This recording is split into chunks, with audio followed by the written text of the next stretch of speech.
अस्सलाम वालेकुम नाज़रीन, आप देख रहे हैं ATV फैक्ट्स। आज की वीडियो में बात होगी कुर्लिश उस्मान की किस्त नंबर 144 के ट्रेलर 2। लेकिन इससे पहले मैं 143 किस्त की सिर्फ थोड़ी सी बात करूंगा, जिसमें उस्मान रोज़िक ने गजा के हवाले से कुछ इशारे किए हैं। इसके बाद 144 किस्त के बारे में बात करेंगे कि उस्मान भाई ने जो नई रियासत कायम करने का ऐलान किया है, इसमें उसने जो बड़ी मुश्किल पर काबू पा लिया है। मुल्क रोज के साथ क्या होगा, शहजादी मारिया का किरदार कहां तक जाएगा और इसकी जितनी नफरत तुर्कों से दिखाई गई है वो मोहब्बत में बदल जाएगी। किस्त नंबर 143 में एक डायलॉग है जो कि सफ़ेद दाढ़ी वालों से बात करते हुए उस्मान साहब बोल रहे हैं, हमें जंग की नहीं बल्कि जंग की जिम्मेदारी सौंपने वाले अजीम अल्लाह का शुक्र है।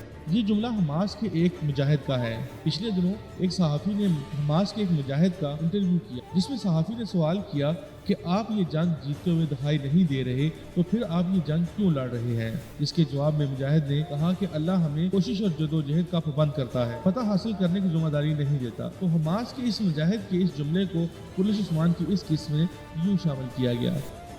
144 के नए ट्रेलर के बारे में आप बात करते हैं तो इसमें गोरकुलू खान को अमीर पुजान का भतीजा दिखाया गया है और गोरकुलू खान जो कि प्रिंसेस मारिया के अगवा पर सख्त गुस्सा में है। अगली किस्त के ट्रेलर में यूं लग रहा है कि वो कैसल किला पर शहजादी फुलोफरोज को अगवा कर लेगा, लेकिन सवाल ये है कि कैसल किला में इसे दाखिल होने में कौन मदद कर सकता है, तो वो यकूबे होंगे। और अगर इसका थोड़ा तारीखी मुआवजा करें तो तारीख में उरहान गाजी ने सिर्फ एक बार होलोफरोज को अगवा किया था और वो भी इसकी शादी के मौका पर।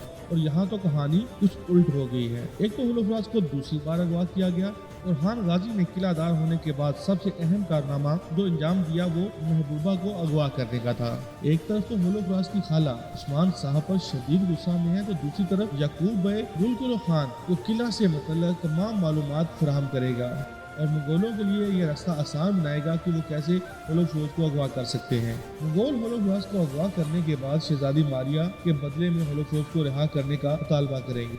अगर ऐसा होता है तो ये काई कबीले की साख को शदीद मुतासर करेगा। इसकी वजह यह है कि उरहान गाजी को कैसल किला की जिम्मेदारी इसलिए सौंपी थी कि वो बोरसा के किला का मुहासरा करने में लग जाए और किला की करीबी इलाकों में अपना सिक्का जमाए, ना कि होलोफरोज को अगवा करे। और खान गाजी होलोफरोज को अगवा करके उस्मान भाई को शदीद गुस्सा दिला रहा है और अगली किस्त में उरहान गाजी को उस्मान भाई के थप्पड़ का तोहफा भी वसूल होगा, जिसकी उरहान गाजी को शदीद ज़रूरत भी है। क्योंकि एक तरफ उस्मान गाजी नई रियासत कायम कर रहे हैं तो दूसरी जानब साहबजादा महबूबा को अगवा करने में मुलव्वस है और यूँ दोनों शहजादे अपने मुस्तकबिल के बारे में सोच रहे हैं, ना कि रियासत के बारे में। अब बात करते हैं शहजादी मारिया की। तो शहजादी मारिया की तुर्कों के साथ जितनी नफरत दिखाई गई है ये मोहब्बत में बदलती नजर आएगी, क्योंकि शहजादी मारिया को तुर्कों ने अगवा किया है तो वो उनके साथ रहकर उन लोगों के साथ बातचीत करके उसकी नफरत कम हो जाएगी। और ऐसा मालूम होता है कि जैसे उस्मान गाजी किसी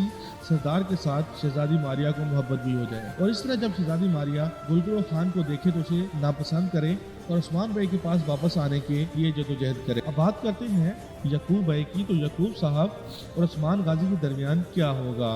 उस्मान गाजी के रियासत के ऐलान के बाद यकूब साहब क्या करते हैं, जैसा कि दिखाया गया है कि यकूब भाई उस्मान गाजी की रियासत का ऐलान करने के बाद उनके लिए तोहफा लेकर जाते हैं, जिससे जाहिर होता है कि यकूब साहब सियासत से काम लेंगे और उस्मान गाजी के सामने नहीं आए। और तारीखी एतबार से भी उस्मान गाजी और यकूब साहब का आमना सामना नहीं हुआ। तारीख में मौजूद है कि यकूब साहब ने मुगलों को उस्मान साहब के खिलाफ भड़काया था और आने वाली किस्त में गोरकुलो खान और यकूब साहब का एक ही बैठक में दिखाना इन्हीं तारीखी सफ़ात की स्क्रीन कशी होगी। अब इसके बाद शायद यकूब साहब बहुत ज़्यादा देर तक सीजन में नजर ना आए और चंद एक साथ के बाद उस्मान साहब को किसी बड़े दुश्मन का सामना करना पड़े। नाज़रीन इकराम, आज की वीडियो में इतना ही। मेरे चैनल पर आने के लिए शुक्रिया।